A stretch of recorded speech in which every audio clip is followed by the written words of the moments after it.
Hey everybody, this is Kristin with Sip Magazine. You are watching episode 15 of the Full Pour. This is kind of a fun little episode. We will be drinking, but we've got some education and we're going to talk a little bit about a little science today. So we did a story in the winter 2017 issue of Sip Magazine about water aging spirits. And honestly, before we wrote that, I wasn't really quite sure what all that meant. And I think you'll be really interested to know that as much as terroir affects the regional wines, the surroundings where you distill and where you age your spirits also really heavily affects the flavors. So today, also, we are coming live from the Sip Magazine headquarters. Today is actually our 8-year anniversary of this office. And since we're talking about aging spirits on the water, I thought it was appropriate to be here. I've got my dad's old rocks glass with me with a little bit of whiskey here. So let's get started. I'm gonna bring on our guest today. So, all right. Hey, congratulations on your 8th anniversary. Thank you. Well, actually, Sip Magazine is having our 10-year anniversary this year. It's just 8 years of actually being at this specific office. So we're really excited. So, and today, Patty Bishop, one of the co-owners with her husband, Mike Sherlock of Fremont Mischief. And we have Alan Davis, the distiller at Chambers Bay Distillery here today. So say hello. Hello, good to see you. Good to see you too. Well, I think let's start off with a little bit of introductions, and if you guys can kind of tell us a little bit about your distillery and what you're all up to right now. So, Patty, you want to go ahead? Well, sure, I'd love to. So, Fremont Mischief Distillery is just a stone's throw from where Kristin is right now. We're on the canal. She's on the lake, on the canal that goes from Lake Union out to the Puget Sound. We've been here 11 years, and we distill mostly rye whiskey, but also gin, vodka, and a line of brandies. That's awesome. Well, they have a absolutely beautiful spot right on the canal in Fremont in Seattle. And they've just been, I mean, we've kind of watched it from the inception and seen all the different things you guys have done. But is the restaurant open as of now? The restaurant is open. It's so fabulous. We've got a great chef, Chef John. The food is so beautiful. And rooftop seating overlooking the canal.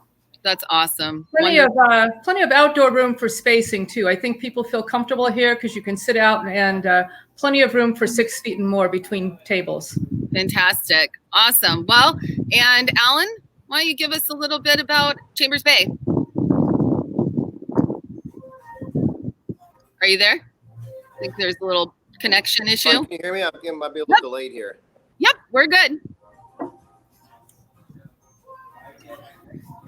You're slightly delayed in your video, but not your speaking, so I think you're good. Am I coming in now? Yep. Yeah. Oh, so you can hear the video, the audio fine? Yes, we can hear the audio pretty good. Okay, great. Sorry, a little confusing there. Yeah, so Chambers Bay Distillery started by Jeff Robinette, kind of the head distiller here, and then myself. And 2012, and our flagship products are our bourbons, which we age on the water, but we also do a vodka with a touch of local sea salt and a ghost pepper whiskey. But definitely our overall vibe is we're inspired by kind of Puget Sound is kind of where we're coming from. That's fantastic. And so let's get started. Alan, do you want to take a shot at this? I mean, I'm just, for everyone, what is barometric pressure, and really how does it impact like whiskey in a barrel for you guys? Oh. Well, so there we go. For us, kind of the holy grail in any aged whiskey is speeding. How do you speed things up, right? And you can't speed it up in every aspect, obviously, but how do you create more interaction of the spirit and the wood? And so air pressure, motion, those types of things. Certainly temperature change. Those are 3 factors right there. So certainly barometric pressure is going to We are having just slight technical difficulties with you right now, Ellen. Not with you, your technology. Oh, well, it's always happening at a marina, by the way. So we've got some boats coming in and out. So I'm going to actually put this on Patty real quick. And Patty, you want to kind of tell us a little bit about like specifically your project that you guys did with the deadliest catch, and that kind of gives a really good understanding of how this all affects specific barrels. Yeah, I'd be glad to. So back in 2013, we were having a conversation with the captains. I guess I should mention that husband Mike, he originally came from the fishing industry. He was a fisherman for 27 years, and when he wasn't fishing, he had big shipyards in town. And so we knew the captains of the deadliest catch well, Captain Sig, Captain Casey, Captain Josh. And so conversation with them, and the Cornelia Mike proposed that we put barrels on their ships and send them to the Bering Sea and see how that affected the whiskey. And then when they came back, you know, we do a whiskey launch and a little fundraiser and a little, you know, see who could make the best whiskey. So the first time we did it in 2013, we just had 2 captains. But all the other captains heard about it. And so, you know, as we continued to do this over the years, the last time we did it, we had 4 captains aging whiskey at sea. But the interesting thing is that while they all go to the Bering Sea with our whiskey, it's on there long enough to make a difference to where their conditions really do influence how the whiskey tastes. And the captains, when they're in the Bering Sea, you know, they're not just fishing right next to each other. Everybody's doing something different. And so different conditions, different temperatures, different barometric pressure, just like Alan was speaking to, all of these affect how the whiskey tastes. I'll give you an example of just 2 of the ships. For example, Captain Sig Hansen, he likes to fish in the West Bering near Russia. And we're watching him on TV. He's got our whiskey on board. One show he's got 40-foot waves. The next show he's got 26-foot waves. And Sig stores our whiskey in the nose of his ship. And so what you get is, you know, this going up and down, our whiskey and barrels being really agitated for the 2 to 3 years that it's on the boat. And what we find is that Sig's whiskey really picks up that marine salt air, that taste of the sea. By contrast, Cornelia Marie often fishes up at the ice pack. And the ice is very thick and it holds that big wave action down, and the temperatures are frigid cold. And also they keep their whiskey back by the pilot house a little bit. So, you know, it's where it's more stable. It's not up here in the nose where it's getting lots of agitation, but more in the middle where it's a lot smoother ride. And so when the Cornelia Marie whiskey came back, it was just this tremendous bouquet of caramel aroma and just beautiful whiskey flavors. And Sig's, likewise, great flavor, but really distinct, really unique, and definitely impacted. That's amazing. So you guys sent out two barrels, 1 barrel. Bye, boat. So you guys sent out a barrel on each, and I think that, I mean, I remember going to it. Didn't we do like kind of a taste off of which turned out better? Who was the winner? Cornelia Marie, actually, in the first one, and this, or in the second one. In the very first time we did it, they were within 4 votes. So 50% of the people liked Sig's better, 50% liked Cornelia Marie better, but it was 4 votes leaning toward Cornelia Marie. On the second one, at least there wasn't a big fight. Then there wasn't a big fight. Those guys get a little rowdy, I have to be honest. I've watched the show before. Yeah, watch the videos that they did for us. They are rowdy guys. It's pretty fun though. You know, the thing is, we always made this a fundraiser too. Right. We generate money for a nonprofit. We've raised money for Sea Scouts, for Fisherman's Memorial. The last September, when we released the whiskey, and this time it had been on the boats for 3 years, we had 500 people here at the distillery, a great live auction, and we raised almost $400,000 for Parkinson's. That's so incredible. It was the best day ever. Just a lot of fun. Oh my gosh, that's so awesome. Well, as we're waiting to see if Alan's going to be able to join us, I'm going to kind of keep just continuing on with this conversation. So what would you say would be, I mean, I guess Alan does more on the Puget Sound, but Puget Sound versus the Bering Sea. Like, I mean, is it the conditions that it's just so rough over there? I mean, it is, Kristin, at least for SIGs. You know, like I say, Cornelia Maria is much smoother. But I don't know how. He said we've been aging our barrels on the water, and it made me very curious. Like, are they like on a raft getting some motion of the water, or is it that they're adjacent and picking up that marine salt air in the same way that Scotch does in Scotland? Yeah, exactly. So really having a sense of place with whiskey and being able to kind of, you know, like I said, it's very similar to terroir in regional wines, and you can have, you know, the same varietal in two different vineyards and they're going to taste completely different, just, you know, with all the conditions and everything. So I think that's so cool, and just not really anything that I've ever thought about with whiskey. So well, it's been a fun project for us to be a part of. The captains are great to work with, and it's just been so interesting how, you know, you send up identical whiskey, identical barrels, and what comes back are four radically different whiskeys. So it's just been a great project to do with them. That's so awesome. So do you have kind of what other factors play into the aging in spirits in just general? Just in general, you know, I think distillers have a lot of tools in their tool belt to develop flavor through barrels. So is it a new barrel? Is it a used barrel? That'll make a difference. Mm-hmm. What kind of wood is the barrel made from can make a difference.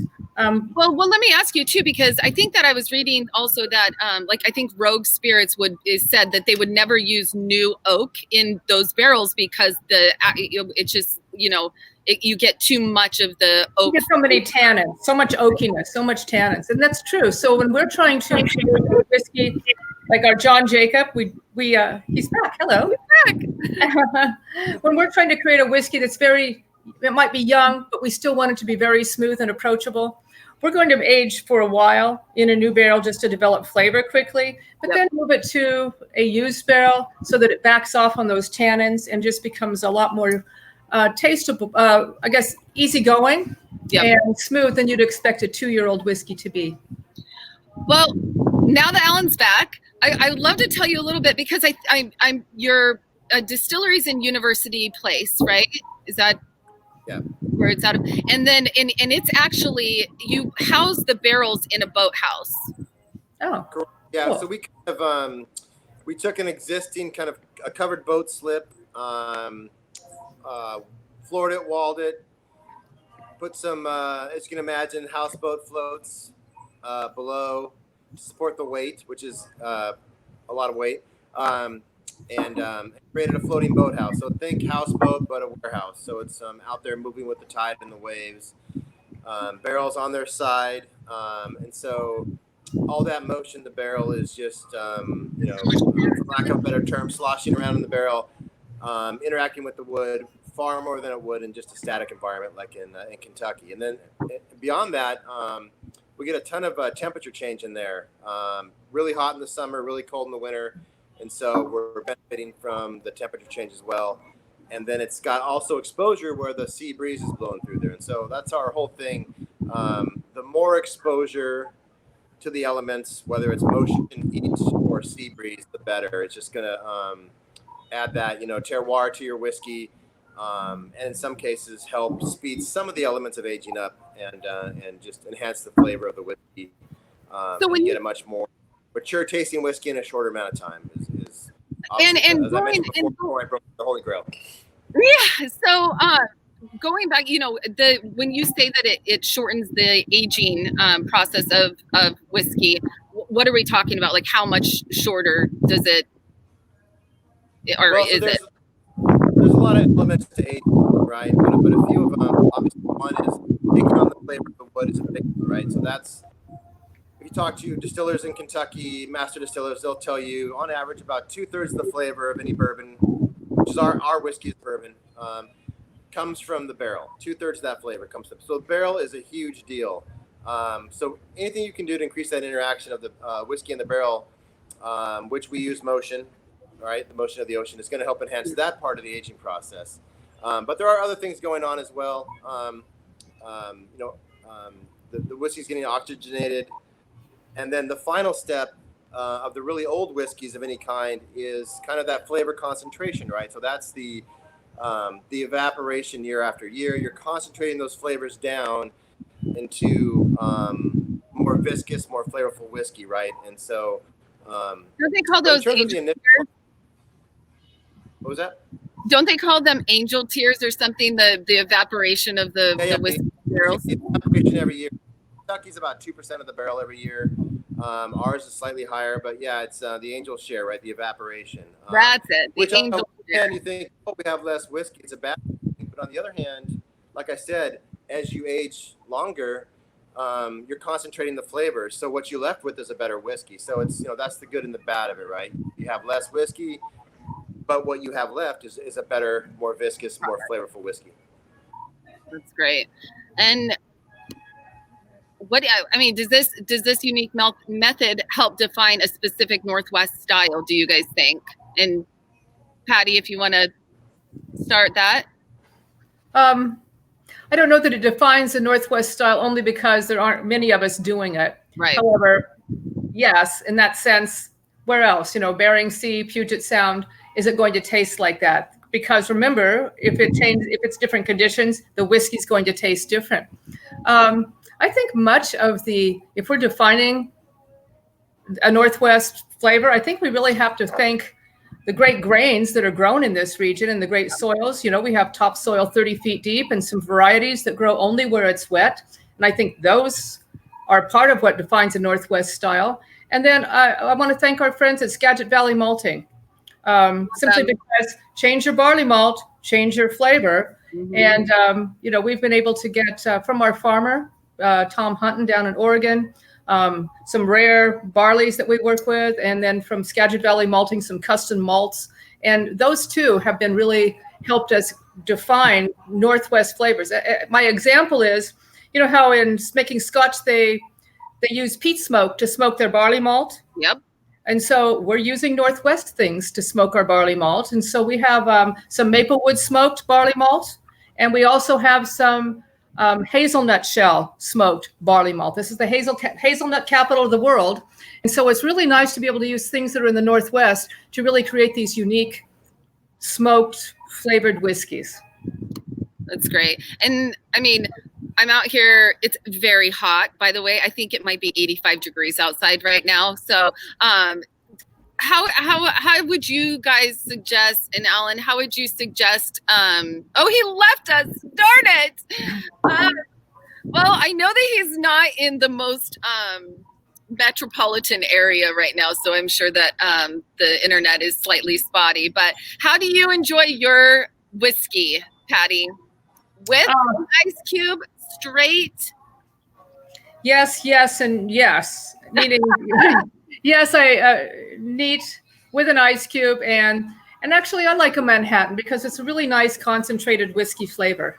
Yeah, that absolutely is. I should have just cruised down to your distillery today and gotten a few little bottles of the Storm Chaser, but I didn't. I do have Edmund's Scratch Distillery's Edmund's own whiskey, which is quite lovely.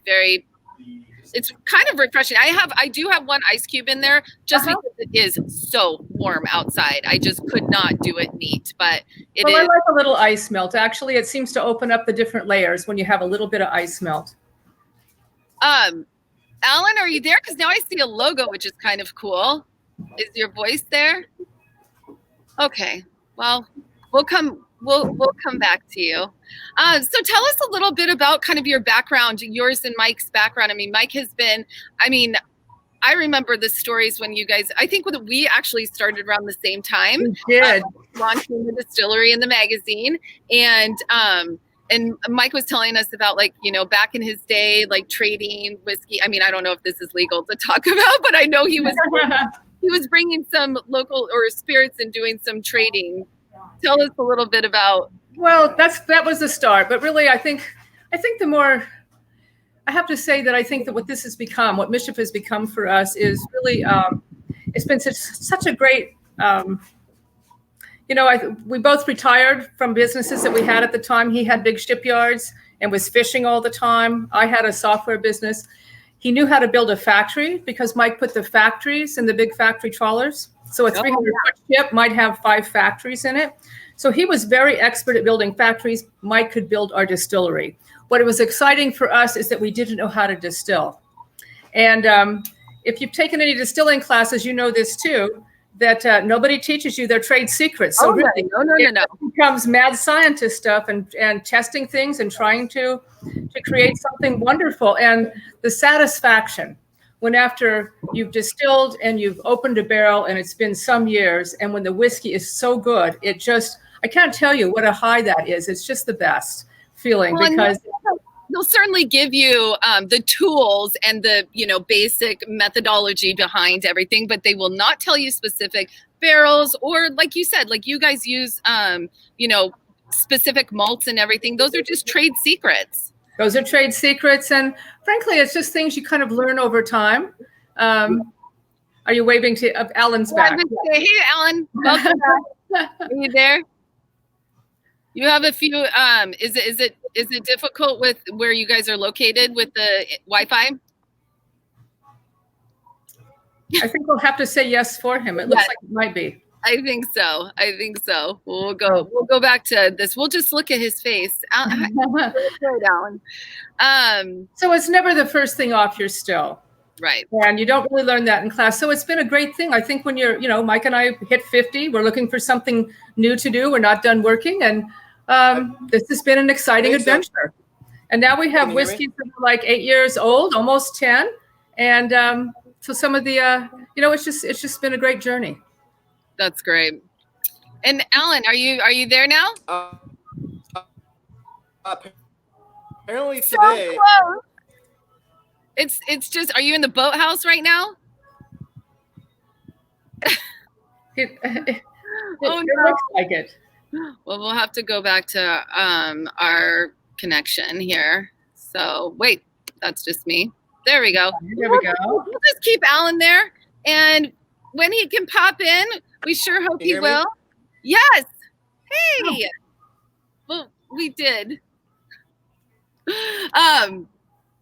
So does anybody have any like questions? I'll kind of look at the comment board. Obviously, like Jill Carter, yes, the best way to enjoy whiskey is all the ways.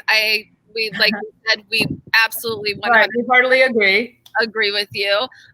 My family is on, so Melissa did not know that you guys did that charity, which is kudos to you guys again. That's such a great achievement to be able to raise money. And my grandfather died from Parkinson's, so it's also a kind of near dear to our heart too. So that's great. Let's see. Well, if anybody doesn't have any other questions, unfortunately, we just are having a few technical difficulties, but want to thank you guys for joining us on the Full Pour, and please support your local distilleries. We need it right now, and support local as much as you possibly can.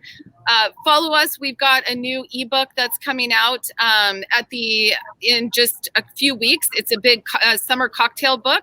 And so jump onto our website, sipmagazine.com, and sign up for our newsletter, and you will get this free downloadable and printable ebook. So thanks so much, Patty, for being with us. And Alan, I'm so sorry. Let's see if you're in here and we can just say goodbye to you. Are you there?